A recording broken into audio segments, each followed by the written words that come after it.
Hello, everybody. Thank you for joining me. This is GGF, bringing you episode 45 of Let's Play The Elder Scrolls 3 Open Morrowind with mods. Hope you guys are doing well and ready to check out more modded Morrowind with us. Here, we're in the foreign quarter of Vivec, and go ahead, Outlander. What do you need? we just found out where the leaflets are coming from for the apothecary. Can I help you out? Do you need something?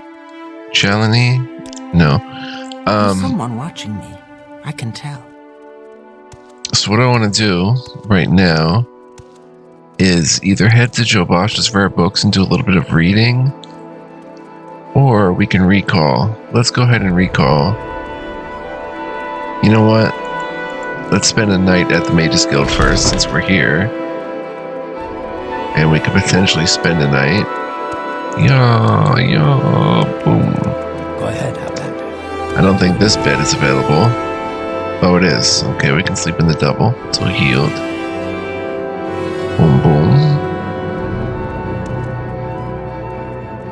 Some soul gems we don't really need. We don't have soul trap yet.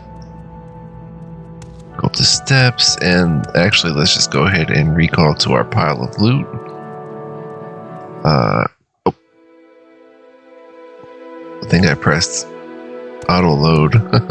What do you think Wait. of our city, Outlander? I guess I did, huh? Okay, actually, I didn't want to. Hello there, low ribbon. Low ribbon. Lower pin. Let's see. We only have 16 pounds to carry. So I was thinking maybe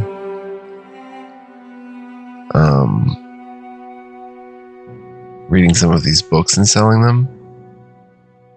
We left some books back there too. So let's go ahead and do that, and I'm all then yours. Please go ahead.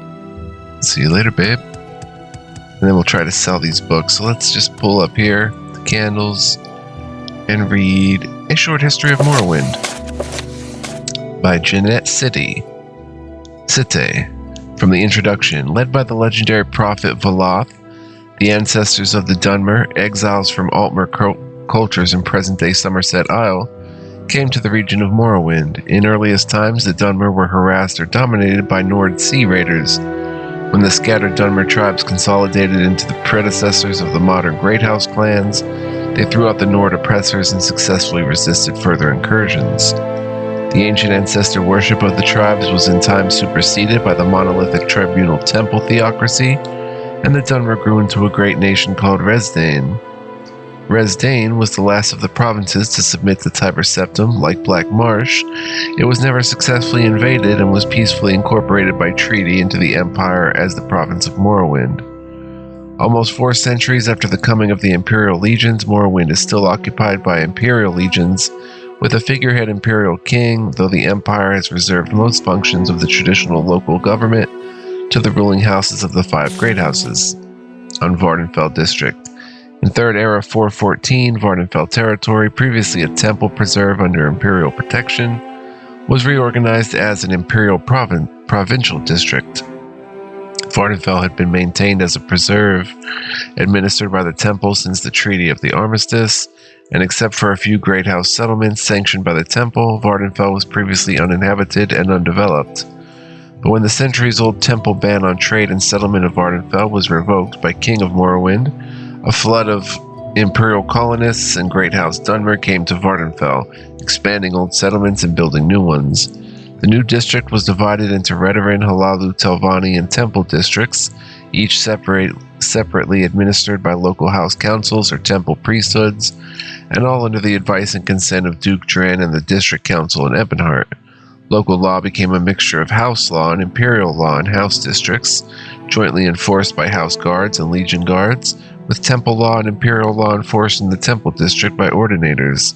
The temple was still recognized as the majority religion, but worship of the 9 divines was protected by the legions and encouraged by imperial cult missions.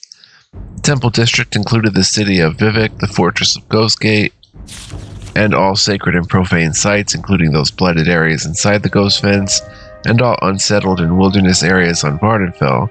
In practice, this district included all parts of Vardenfell not claimed for Redoran, Hlaalu, or Telvanni districts. The temple stubbornly fought all development in their district and were largely successful. House Hlaalu, in combination with Imperial colonists, embarked on a vigorous campaign of settlement and development. In the decades after reorganization, Balmora and the Ascadian Isles regions have grown steadily. Caldera and Pelagiad are completely new settlements, and all Legion forts were expanded to accommodate larger garrisons. House Telvanni, normally conservative and isolationist, has been surprisingly aggressive in expanding beyond their traditional tower villages. Disregarding the protests of the other houses, the Temple, the Duke, and the District Council, Telvanni pioneers have been encroaching on the wild lands reserved to the Temple. The Telvanni Council officially disavows responsibility for these rogue Telvanni settlements, but it is an open secret that they are encouraged and supported by ambitious Telvanni mage lords. Under pressure from the Temple, conservative House Redoran has steadfastly resisted expansion in their district. As a result, House Redoran and the Temple are in danger of being politically and economically marginalized by the more aggressive and expansionist Hlaalu and Telvanni interests.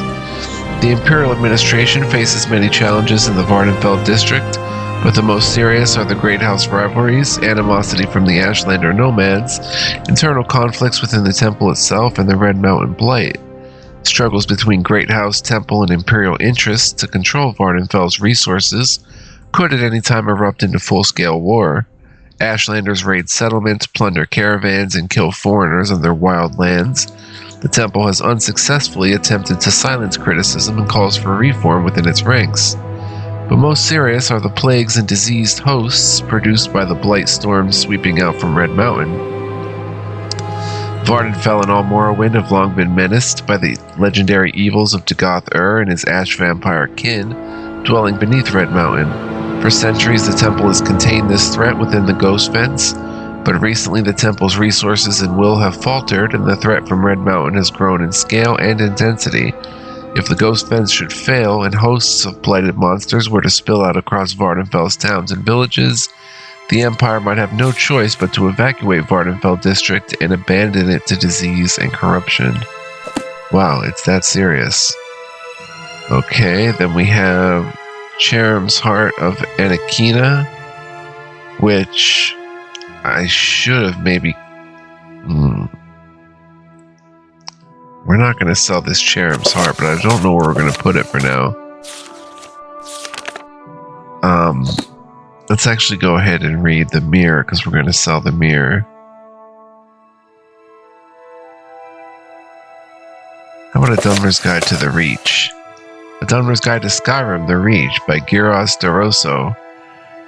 May mercy, mastery, and mystery guide your life and ancestors. My name is Giros DeRosso, and I have set out to compose a series of guidebooks about the frigid and alien land west of our enlightened people, Skyrim. Introduction. The Reach is one of the most ethnically diverse regions in Tamriel, having been fought over by essentially every major Western power. Unlike what many of our people may believe, not all of Skyrim is like the most northern lands of House Redoran. The Reach is in fact covered with thick, deciduous forests and is quite temperate in temperature. Some travelers may even find the many mesas and steep valleys reminiscent of the Foyadas of Vardenfell. Traveling to and from Markarth, of all possible modes of transportation, I would greatly advise to take a boat. From Blacklight to the city of Hofengar, and from there I would advise taking a river barge down the Karth River until you reach the city of Markarth, the largest settlement in the hold. Passage can be booked here to virtually all corners of the region and even to other holds.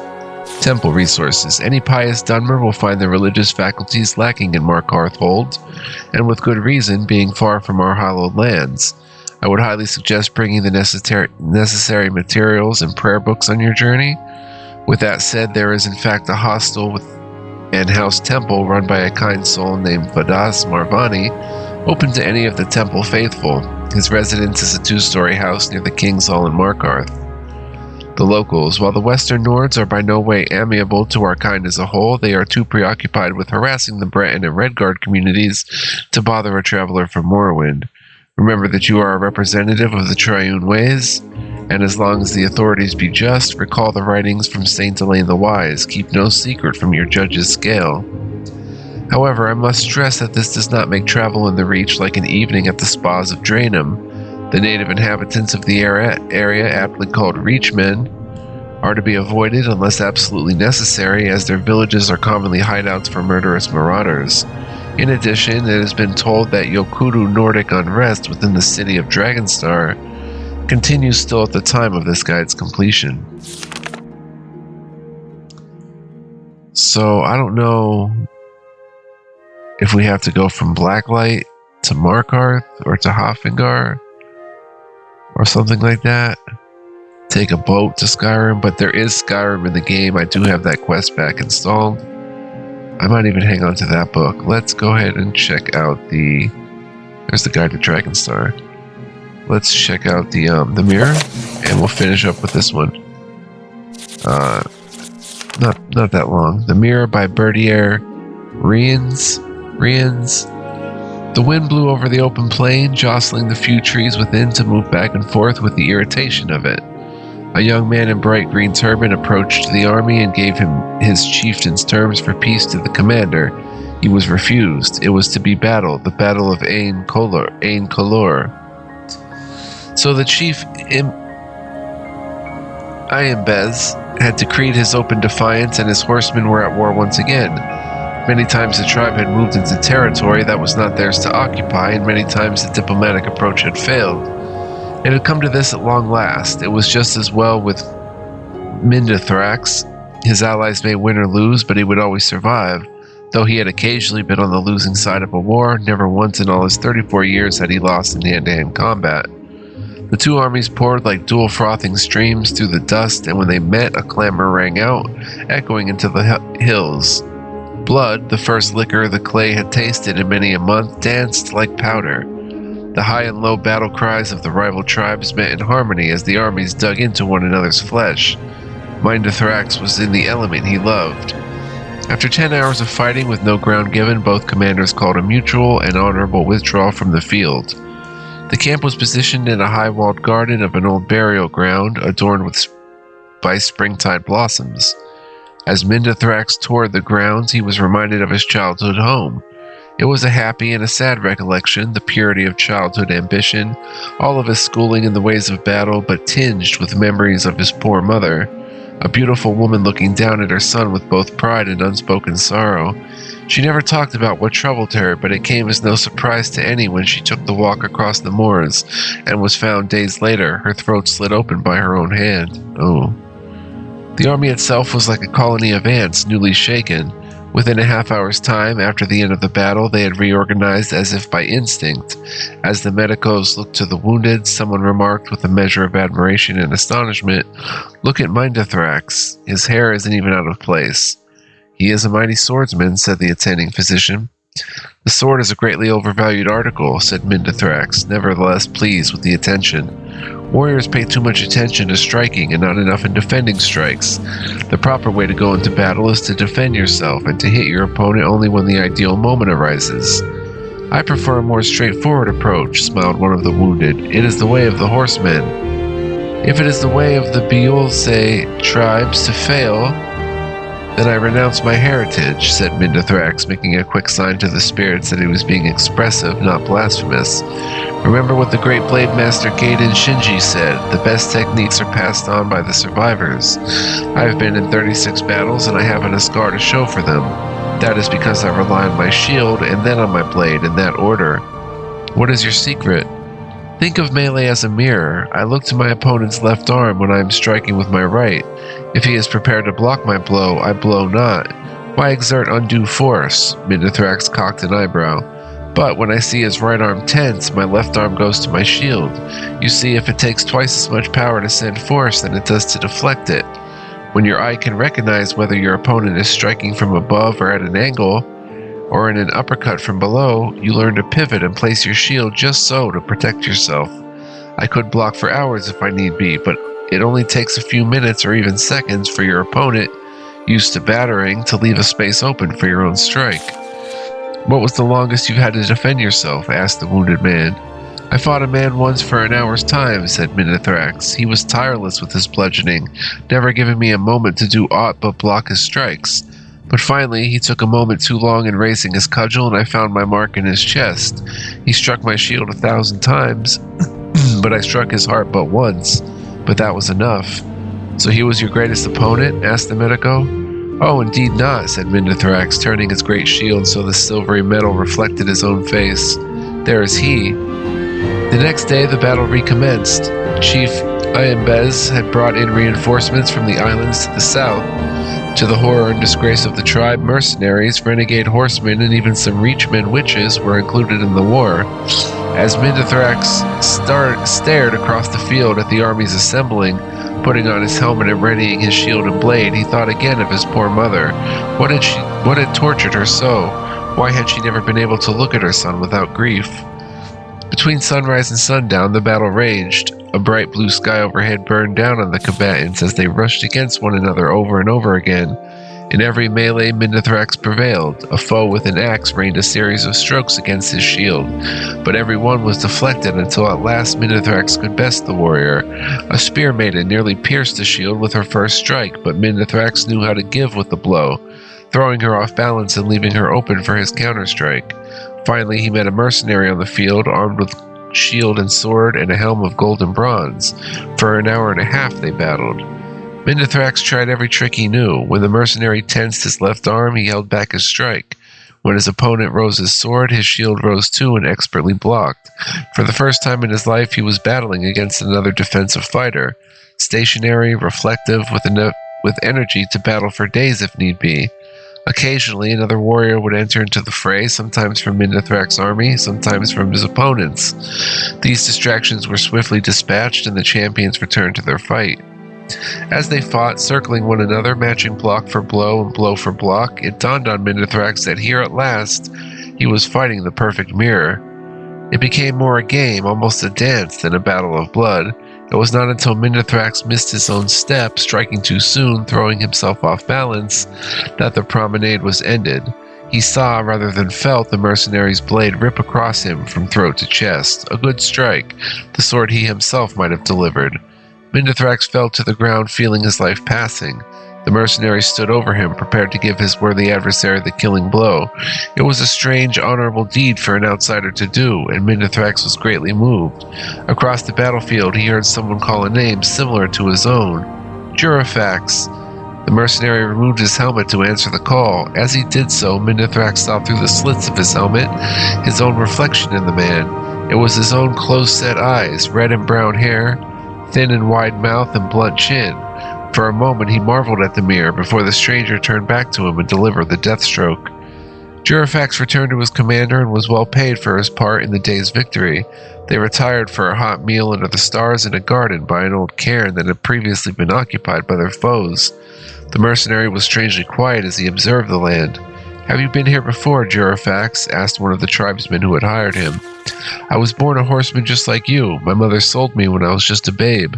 I've always wondered how my life might have been different had I not been bartered away. I might never have been a mercenary."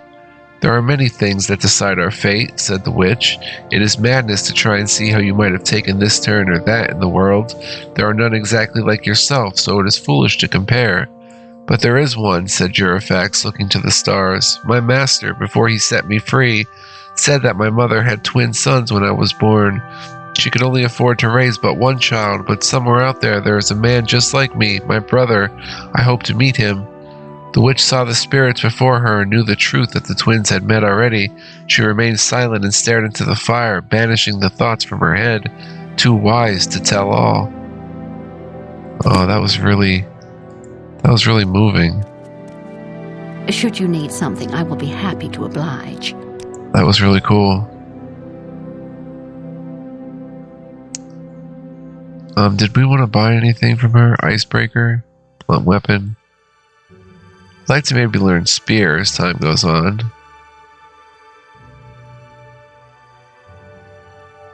Another on Ducey's.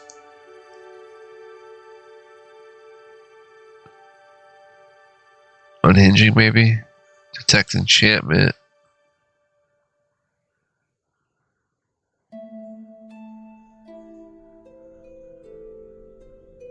We have an Odysseus, but I want to sell her. Actually, let's barter up here. We have a fresh set of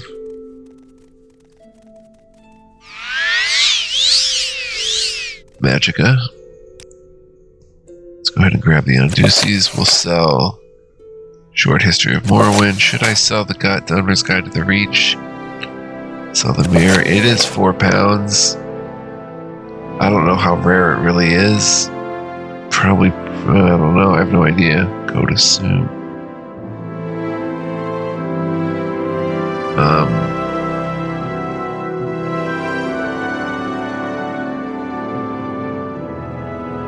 Sell the Directions of Kai's Casatis. Sell the Dunmer's Guide to the Reach. Actually, we should be... yeah, let's sell them to her. Dunmer's Guide to the Reach. I was going to say sell them to Joe Basha, because then we would know for sure where we sold them. But we'll get better prices with her. And we got an Odysseus, right? Yep. Total sold.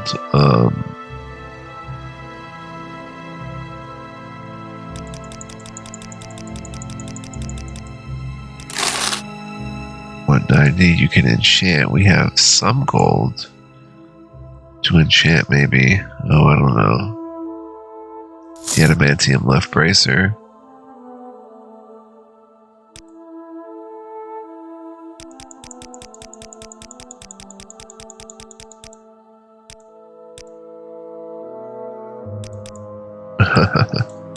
Might be able to actually do this.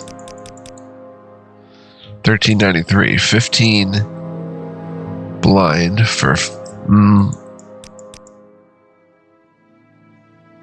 7 seconds. Maybe 6 seconds.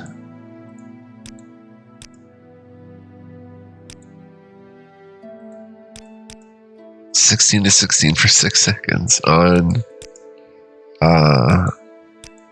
target.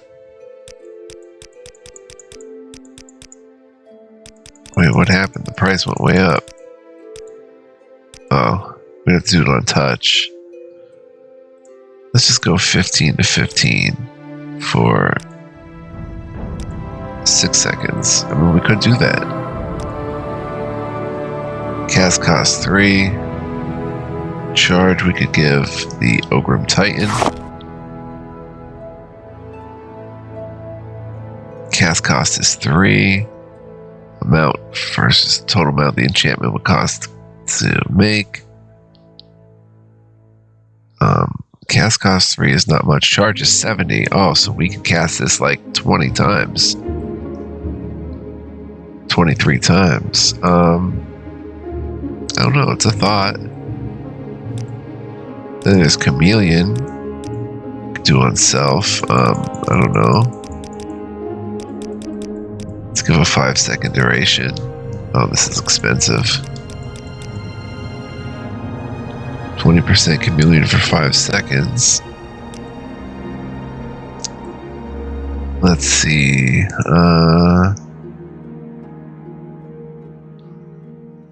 I did buy the weakness to normal weapons for a reason. Untouch.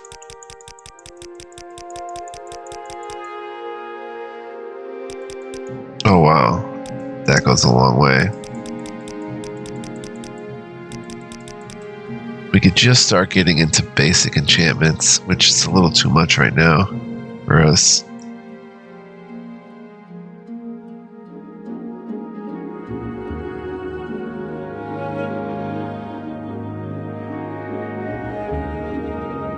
We could fortify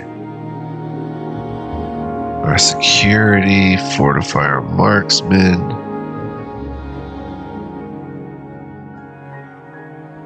Fortify our block, make it defensive. Fortify our medium armor. So many ways we can go. It's so fascinating to me. Call it the lucky left bracer. Fortify luck on self.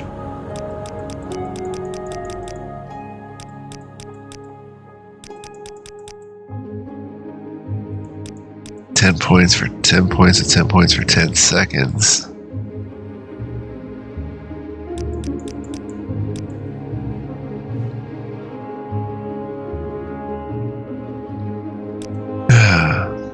Wow. We'll save up a little more money and get into it later, guys, but let's head. Should we recall now? Please, go ahead, Outlander. I'm listening. Then there's spell making. Oh, we don't have high enough rank. Enchant. The enchant discipline concerns imbuing physical items with magical properties called enchantments. The simplest enchantments are magical scrolls with a single enchantment that are destroyed with one use. The most complex enchantments are enchanted artifacts, objects with one or more magical effects, powered by built-in soul gems. Skilled enchanters also use enchanted items more efficiently, with less waste of the magicka trapped in the soul gems. You have a little advice. If you want to know everything there is to know about being a mage, let me suggest Esterdalin in the Balmora Mages Guild. You want to talk to an expert in the trade, patient and well-spoken, someone who likes to talk about the subjects. You don't want a trainer, not unless you expect to pay for the information, and you don't want someone too busy or important to talk to you. Try Esterdalin. She's smart, friendly, and ready to talk. Unarmored? The unarmored discipline is the skill of avoiding or reducing injury during combat by evading, deflecting, or absorbing blows. The discipline is traditionally associated with the mystical martial arts disciplines of the Khajiit, but has been adapted in the West for use by mages whose spellcasting is adversely affected by encumbering armor and weapons. So it is affected, I figured. Alright, let's recall. I don't think we can cast a spell. Can we cast recall? We have a 34% chance of casting it. It takes 18. I mean, it's good practice. Did I cast it? Oh, I cast Power So Close. what's this about? There we go. Got it on the first try. And here's a little pile of loot. We've got more of the First Council. We've got Crown Chain Right Pauldron. Imperial Steel Greaves. That's too heavy. Yeah, everything's still too heavy, bro. We're 2 pounds overweight with those. Let's put that back. Grab the common pants, the common shirt.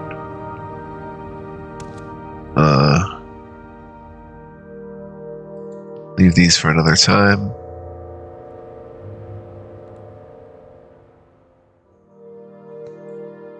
I need to make a better feather spell. Let's see, we have 15 pounds with that feather spell.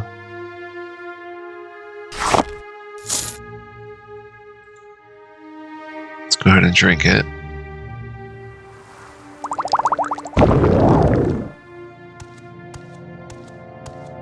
We're never gonna make it. At least we get the loot a little closer. I don't mind, guys. I mean, the fun is in the journey to me, not the destination. So essentially, like, just the fact that we're just playing and doing anything at all is fun to me. If you're new to my channel, you may not like that approach, but that's just kind of how I game and in general, but especially with something like Morrowind. It's really just fun to mess about with. Okay, so we do have a feather spell somewhere.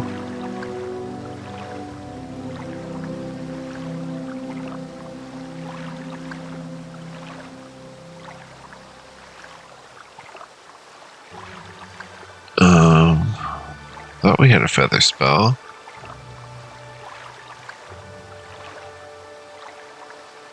Juiced off feather. It's so expensive, we have literally no chance to cast it.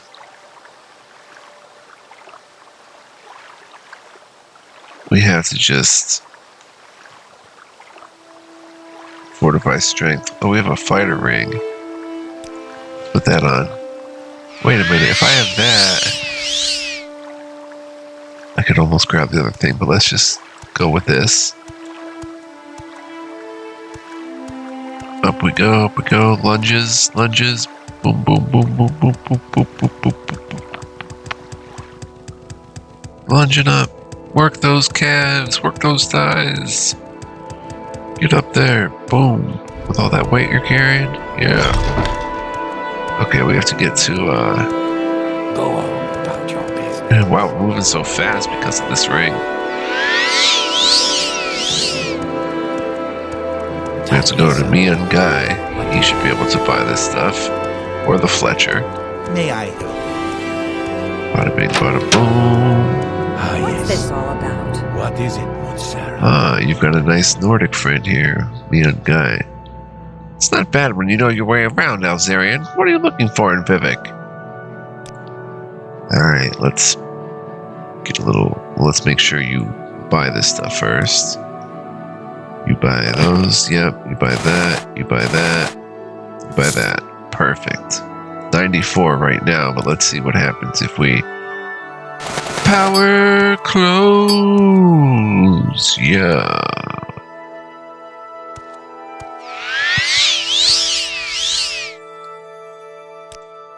Let's see, let's give you that, that, that. Now we're already up to 105. Plus whatever else we throw in there. I'll hang on to the paper lantern for now. 116. You don't have any e-caches, right? Do have it on Deuces though. We'll grab it on Deuces. Total sold 62. Well, 66. Cool Flame Star. Oh, that's more weight to take on.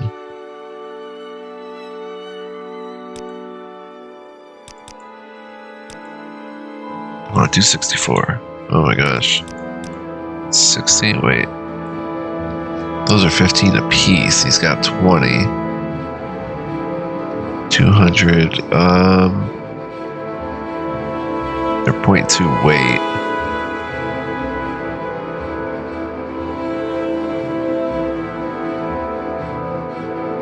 I might get rid of the Dwarven Short Sword and just use the Demon Tonto from now on.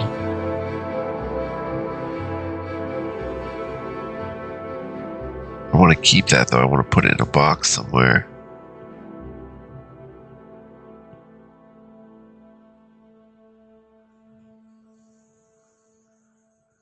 .220 of them though would be 4 pounds.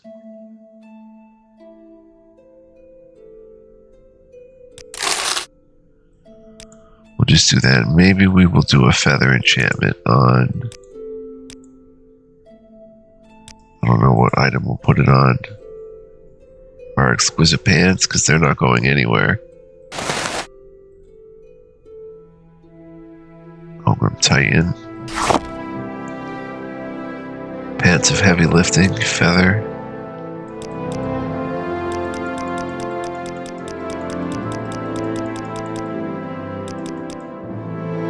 Wow, it's so expensive. Really? 5 seconds? Cast cost is only 2. We can charge it 1,000,000 times, but let's cast it every 5 seconds. What if we just do 10 pounds for 7 seconds? Feather 10 points for 7 seconds. 2 to cast. We can cast it 35 times. That's 35 times 7. That should be enough to get somewhere. But it gives us an extra 10.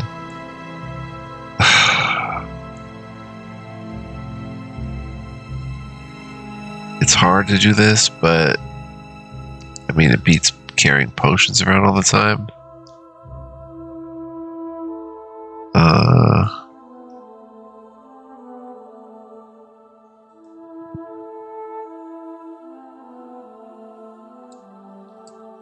Exquisite pants of heavy lifting. Yeah. I mean, it gives us a little more to work with.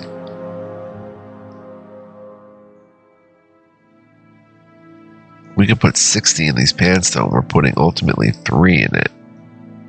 And why are we having him do it? Because he's so expensive. I gotta be a little wiser. He only likes me 62, yeah. Gotta be a little wiser about that. I'm listening, please. If we're going to do that... Oh, let's... I think that tavern girl was looking at me. How can I tell her I'm not interested? I don't know, but let's go ahead and recall. I'm listening. I'm out of here. I'm out of here. Come on. Here we go. Nice little rain going out here. Just that simple thing makes us encumbered, and this would be perfect to have that feather spell. We do have the fighter's ring, which is just as good, basically. Rather than feather, we should just honestly fortify strength, 10 points even. I think that's a better bet.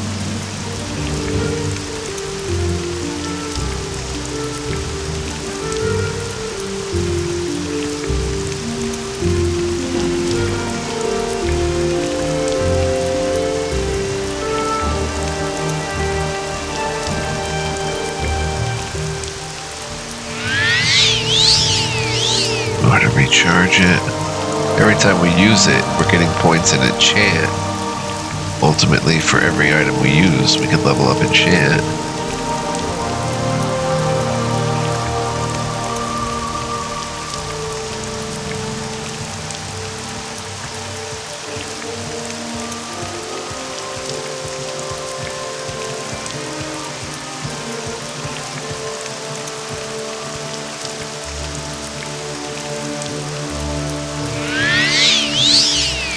Just about out of juice though, and over time the juice comes back automatically, which is cool too. Do you need something? May I help you? I'm good, I'm good. May I help you? I've got a few minutes if you need something, friend. What is it? What do you want? Let's go to power close.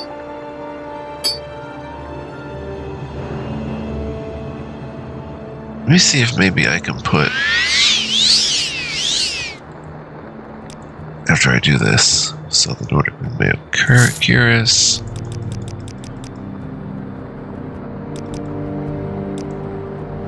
Come on, buddy. Thank you. Okay. Let's see, what does Z do? Let's quick save. What does Z do? Z and X do nothing. What does Q do? Q is auto walk, E is jump, okay. Today's your lucky day. So let's hear it. Grunting, okay. Tab, switches view. Let's see if we can maybe try to change the controls a little bit really quickly. Previous spell, tab, next spell, Q, previous weapon, Z, next weapon, X. Let's try that. No auto run.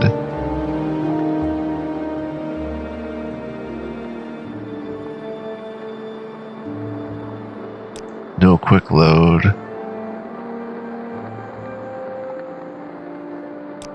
How do I remove it?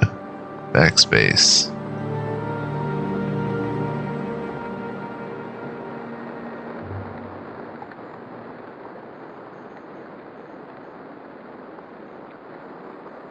Okay, is everything good? Ready magic, ready weapon.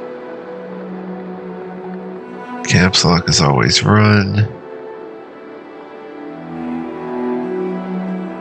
Yeah, that's pretty good actually. So, it's way over here on my WASD now. This is awesome. I can go like this. Switch to my weapons. I can switch to my spells really easily. What's this all about? Nasty. Alright, so I'm going to quick save. Let's see how long we've been playing. Time just melts away, guys. 39 minutes on the dot. So, I'm going to save here. Wow, looking good, girl. Dang. Good job, me on gay or me on I'm guy. listening. Please, go ahead. Alright, so I hope you guys enjoyed this episode. Stay tuned. Next time we'll probably head to Jobasha and really empty out. What do you want? We'll get rid of this Cherub's Heart. We'll give the Fool's Ebony. War of the First Council. I forgot to sell that or read it. But we'll do that next time because I do want to make even more space. This paper lantern. It's a weight of 3.